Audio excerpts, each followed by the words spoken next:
विष्णु सहस्त्रनाम में भगवान की महिमा इस रूप में गाई गई कि जिसे कभी अभिमान नहीं है, अपना मान टले टल जाए, भक्त का मान न टलते देखा।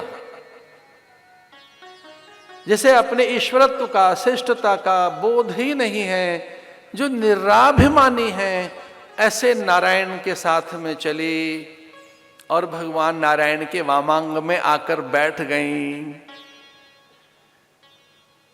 और नारायण ने उनसे पूछा था कि सबको त्याग कर, सबसे विमुख होकर मेरे पास क्यों आ गई?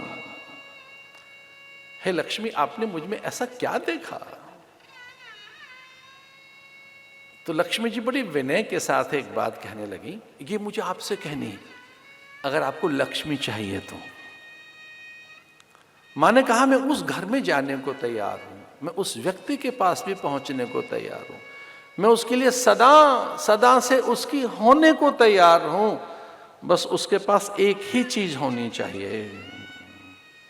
मिलकर बोलिए मेरे साथ, सत्यानुसारिणी लक्ष्मी, सत्यानुसारिणी लक्ष्मी, सत्यानुसारिणी लक्ष्मी, सत्यानुसारिणी लक्ष्मी, सत्यानुसारिणी लक्ष्मी, सत्यानुसारिणी लक्ष्मी। जो सत्य का अनुसरण करते हैं, जो सत्यनिष्ठ हैं, सत्यान्वेषण कर रहे हैं, सत्याचरण कर रहे हैं, सत्य का व्रत लिए बैठे हैं, सत्यनिष्ठ हैं, जो सच्चिदानंद है, जो सत्य का व्रत करता है, जो सत्य नारायण का व्रत करता है, जिसका व्रत ही सत्य है,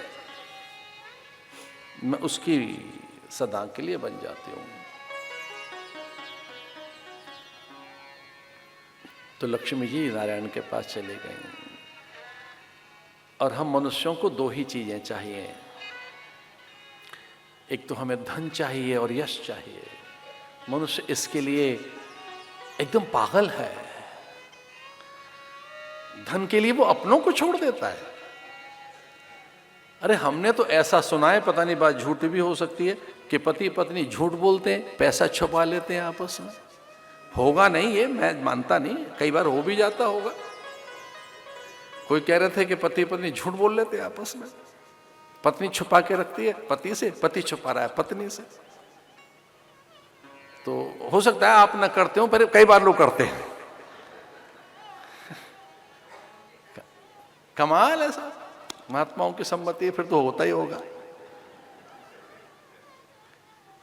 लीजिए, तो हम क्या कर रहे हैं?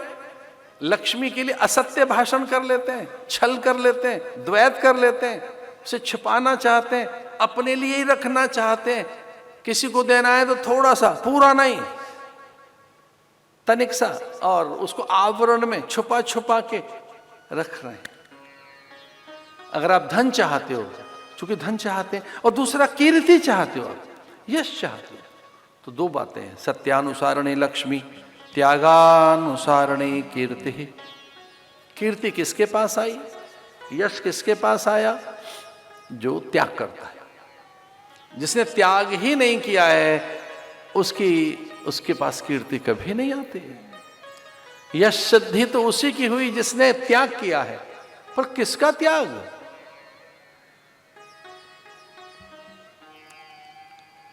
ये एक बड़ी बात है। जो दुर्गुणों का त्याग किए बैठे हैं, दुर्वसनों का त्याग किए बैठे हैं, जो बड़ा त्याग किए बैठे हैं, उन्हीं के पास कीर्ति आती है।